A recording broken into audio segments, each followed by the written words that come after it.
He matapihi ki te ao Māori, ki te ao o Waikato Maniapoto, anō hoki. Mai taua whakāhua, he aha ngā whakaaro, a te kaiti he aki i te hunga mātakitaki i ngā tirotirohari i ngā whakāhua. Kia māna aua whakāhua hei whakaaro. Pēnei me tēnei nei, ki te kapu o Taku Ringa. I whakatūwhera te whare taonga o Ōtorohanga i te hi whakāturanga.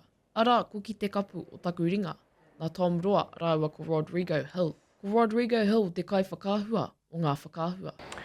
Yes, it was quite a unique process, as Mato Tom was explaining there. You know, we were really informed by wānanga sessions and meetings, so really absorbing all mana whenua accounts, iwi, hapu, whānau accounts. So all of this Mātauranga, this rich kōrero and Mātauranga iwi, it was as absorbed as possible into my creative sort of artistic process.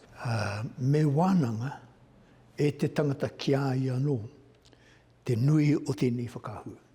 He āna whakaaro.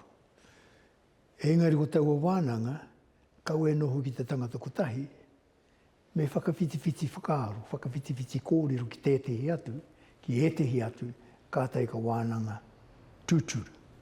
E ai ki te toko rua nei, I ahu mai tēnei kaupapa nā te Maioha o ki ngi Tāwhiao, ko te aronga matua, hei whakarangatira I ngā wāhi mana o tēnei takiwā.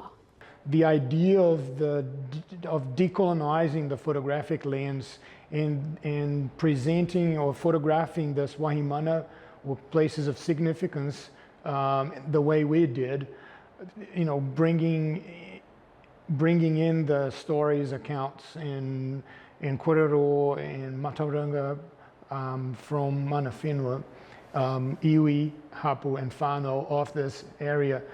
Hea te whāia e te kaitango whakāhua, te mana o aua kaumātua.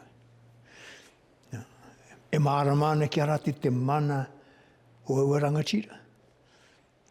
Pēnā no mō ngā wāhi. E māramana ki te kaitango whakāhua, te mana o aua wāhi.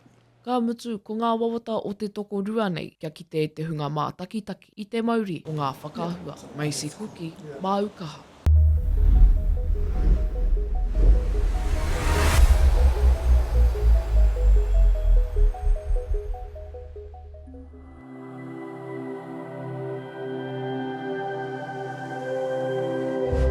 Ko te reo, te take.